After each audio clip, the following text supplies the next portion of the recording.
Hello friend, welcome to our channel MCQ study box. Daily যে subject wise class এই চ্যানেলে হয় তার একটা নতুন ক্লাস নিয়ে এসেছি। আজকে 9th এপ্রিল 2024 এবং আজকে ইতিহাসের একটা নতুন ক্লাস নিয়ে এসেছি। আজকে যেহেতু মঙ্গলবার, আজকে ইতিহাসের ক্লাস রুটিনে রয়েছে।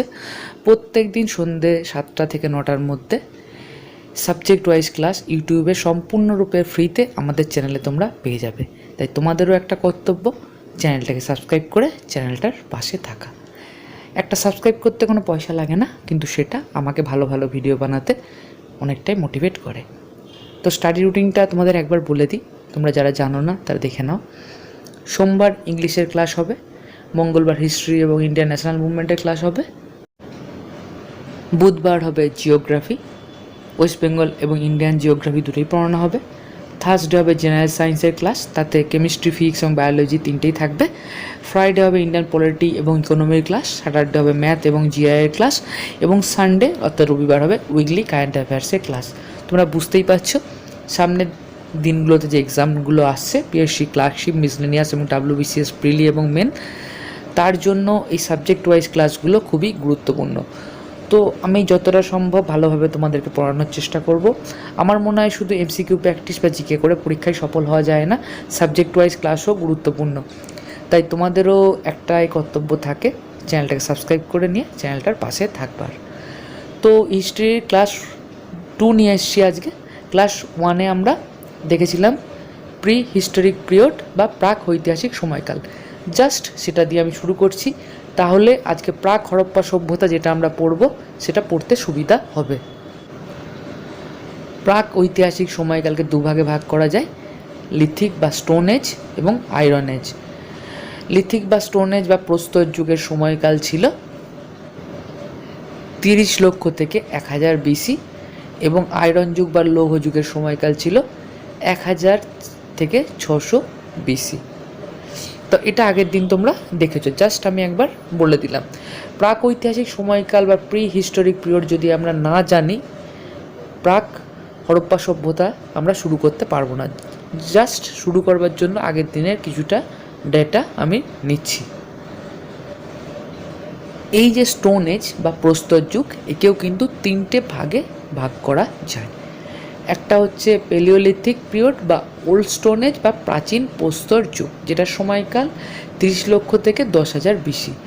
তারপর আছে মিডিল স্টোন এজ বা মেসোলিথিক পিরিয়ড বা মধ্য প্রস্তর যুগ, এটার সময়কাল হচ্ছে 10,000 থেকে 6,000 BC।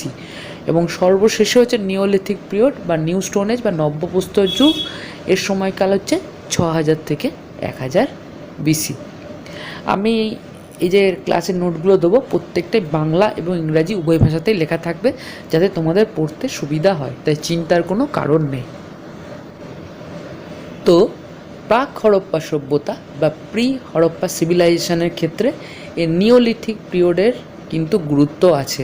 নিওলিথিক পিরিয়ড বা নব্যপ্রস্তর যুগের সময়কালেই কিন্তু কিছুটা হলেও প্রাক হরপ্পা সিভিলাইজেশন বা প্রাক হরপ্পা সভ্যতা শুরু হয়েছিল।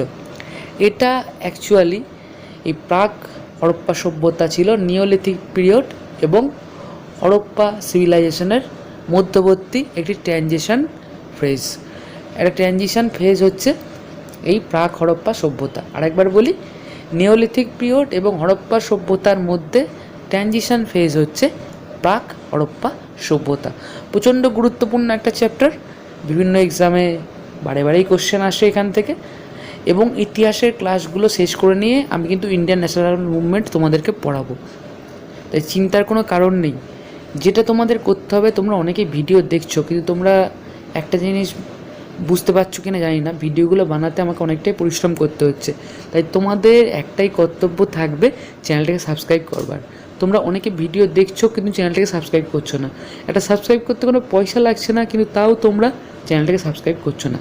তাই তোমাদের কাছে অনুরোধ, অবশ্যই চ্যানেলটাকে সাবস্ক্রাইব করে নাও। তো যেটা বললাম, প্রাক হরপ্পা সভ্যতা নিওলিথিক পিরিয়ড বা নিউ স্টোন এজ বা নব্যপ্রস্তর যুগ এবং হরপ্পা যুগের মধ্যে ট্রানজিশন ফেজ হিসেবে কাজ করে বা প্রতিনিধিত্ব করে। এই প্রাক হরপ্পা সভ্যতার পরেই হরপ্পা সভ্যতার আবির্ভাব ঘটেছিল এবং সময়কাল ছিল এর 3500 BC থেকে 2500 BC। 2500 বিসিতে হরপ্পা সভ্যতা শুরু হয়েছিল। তো এই হরপ্পা সভ্যতার পূর্বে 3500 বিসি থেকে 2500 বিসি পর্যন্ত প্রাক হরপ্পা সভ্যতার সময়কাল। তো এই প্রাক হরপ্পা বসতিগুলোর মধ্যে যেগুলো উল্লেখযোগ্য ছিল সেগুলো ছিল বেলুচিস্তানে অবস্থিত কোয়েটা অঞ্চলের কিলিগুল মোহাম্মদ, লোরারাই উপত্যকার রানাকুন্ডাই ও মেহেরগড়। এদের মধ্যে সর্বাপেক্ষা যেটা গুরুত্বপূর্ণ সেটা হচ্ছে মেহেরগড় সভ্যতা। মেহেরগড় সভ্যতা বোলান গিরিপথের কাছে 500 একর অঞ্চল জুড়ে অবস্থিত। মেহেরগড়ের নামটা কিন্তু প্রাক হরপ্পা সভ্যতা নিয়ে পড়াশোনা করতে শুরু করলে বারেই কিন্তু আসবে। তাহলে প্রাক হরপ্পা বা প্রি হরপ্পান সিভিলাইজেশনের বসতিগুলোর নামগুলো আরেকবার বলে দিই। কোয়েটা অঞ্চলের কিলিগুল মোহাম্মদ, লোরারাই উপত্যকার রানাকুন্ডাই এবং মেহেরগড়। তো মেহেরগড়ের নামটা তোমরা আলাদা করে মনে রেখো, মেহেরগড় সভ্যতা থেকে কোশ্চেন আসে। মেহেরগড় সভ্যতাটা মূলত বোলান গিরিপথের কাছে ছিল এবং এর আয়তন ছিল 500 একর অঞ্চল জুড়ে। এখনও অবধি ভিডিওটা যদি ভালো লেগে থাকে তোমরা অবশ্যই ভিডিওটাকে লাইক শেয়ার করে দাও এবং কমেন্ট বক্সে কমেন্ট করে জানাও ভিডিওগুলো তোমাদের কেমন লাগছে। তোমাদের কোনো সাজেশান থাকলে সেটাও জানাও। তোমাদের সাজেশান কিন্তু আমাকে ভিডিওগুলো মডিফাই করতে অনেকটাই সাহায্য করবে। তাই অবশ্যই ভিডিওগুলো দেখবার সাথে সাথে কমেন্ট বক্সে কমেন্ট করে জানাও। তো এই তো গেল মেহেরগড় সভ্যতা সম্পর্কে সামান্য ধারণা। এরপর আমাদেরকে জানতে হবে মেহেরগড় সভ্যতার সময়কাল কীরম ছিল। এগুলো রেঞ্জ, এই সময়কালগুলো এক একটা বইয়ে এক এক রকম থাকে। তো আমি যতটা সম্ভব বিভিন্ন সোর্স ঘেঁটে ইনফরমেশানগুলো তোমাদেরকে দেবার চেষ্টা করি। তো মেহেরগড় সভ্যতার প্রথম পর্যায়ের সময়কাল হলো 7000 থেকে 5000 খ্রিস্টপূর্বাব্দ এবং দ্বিতীয় পর্যায়ের সময়কাল হলো 5000 থেকে 4000 খ্রিস্টপূর্বাব্দ। মেহেরগড়ের প্রত্নক্ষেত্রটা আবিষ্কার করেছিলেন বিশিষ্ট ফরাসি প্রত্নতত্ত্ববিদ যা ফ্রাঁসোয়া জারিজ। যেটা গুরুত্বপূর্ণ খনন কার্যটা কবে চলেছিল? মেহেরগড় সভ্যতার প্রত্নতাত্ত্বিক খনন কার্য চলেছিল 1974 থেকে 1986 সালে। 1974 থেকে 1986 সালে যা ফ্রাঁসোয়া জারিজের নেতৃত্বে মেহেরগড়ের প্রত্নতাত্ত্বিক খনন কার্য চলেছিল এবং অনেক ইনফরমেশন কিন্তু পাওয়া গিয়েছিল। এই যে কোশ্চেনটা এটা কিন্তু ইম্পর্টেন্ট খুব, যে মেহেরগড়ের প্রত্নক্ষেত্র আবিষ্কার কে করেছিলেন? তার অ্যান্সার হবে বিশিষ্ট ফরাসি প্রত্নতত্ত্ববিদ যা ফ্রাঁসোয়া জারিজ। সাবজেক্ট ওয়াইজ ক্লাসগুলো ভালো করে করো। তোমাদেরকে জিকে ক্লাসও আমি শুরু করে দেবো খুব তাড়াতাড়ি এবং রেগুলার ওয়াইজ সপ্তাহে অন্তত 3 থেকে 4 দিন জিকে ক্লাস তোমরা পাবে। আমি একটা জিকে ক্লাসের জন্য আলাদা প্লেলিস্ট করে দেবো, তাতে ক্লাস 1 ক্লাস 2 করে অনেকগুলো ক্লাস তোমরা জিকের পাবে। তো তোমাদের চিন্তার কোনো কারণ নেই। তো মেহেরগড় সভ্যতার প্রধান জীবিকা ছিল কৃষিকাজ ও পশুপালন। এইগুলো কিন্তু আসে যে অ্যাকচুয়ালি দেখো প্রাক হরপ্পা সভ্যতার সময়কালে কিন্তু কৃষিকাজ কিন্তু গুরুত্বপূর্ণ জীবিকা ছিল। স্বাভাবিকভাবে মেহেরগড় সভ্যতারও প্রধান জীবিকা ছিল কৃষিকাজ এবং সঙ্গে ছিল পশুপালন। এরপর যে ইনফরমেশন দুটো দেবো সেটা থেকে এক্সামে কোশ্চেন আসে। তো মেহেরগড় সভ্যতার সময়কালে আফগানিস্তান থেকে আমদানি করা হতো লাপিস লাজুলি বা বৈদুর্যমণি। এটা যেটা গুরুত্বপূর্ণ যে বৈদুর্যমণির অপর নাম ছিল লাপিস লাজুলি। এবং মধ্য এশিয়া থেকে আমদানি করা হতো টার্কোয়াজ বা নীলকান্ত মণি। ঘুলিয়ে ফেলো না, এটা অনেক সময় ঘুলিয়ে যায়, কিন্তু এক্সামে ঘুলিয়ে দেওয়ার জন্যই দেয়, তোমাদেরকে ঠিকঠাক মনে রাখতেই হবে।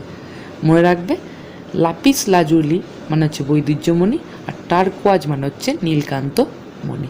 তো আফগানিস্তান থেকে আমদানি করা হতো লাপিস লাজুলি বা বৈদুর্যমণি। মধ্য এশিয়া থেকে আমদানি করা হতো টার্কোয়াজ বা নীলকান্ত মণি। এটা কিন্তু ভালোভাবে মনে রেখো।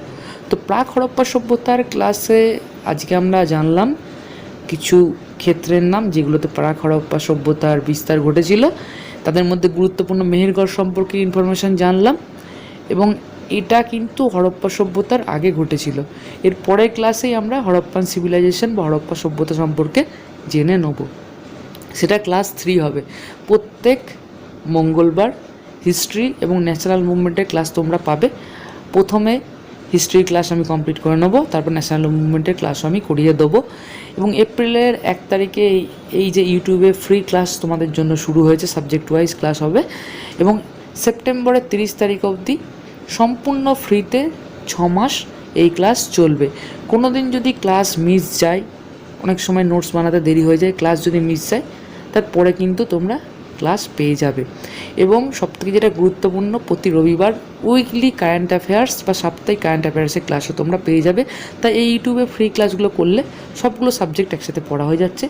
তাই অবশ্যই চ্যানেলটাকে সাবস্ক্রাইব করে চ্যানেলটার পাশে থেকেও এই অনুরোধ করে আজকের ভিডিও শেষ করলাম। খুব তাড়াতাড়ি নতুন ভিডিওতে দেখা হচ্ছে। ভালো থেকো।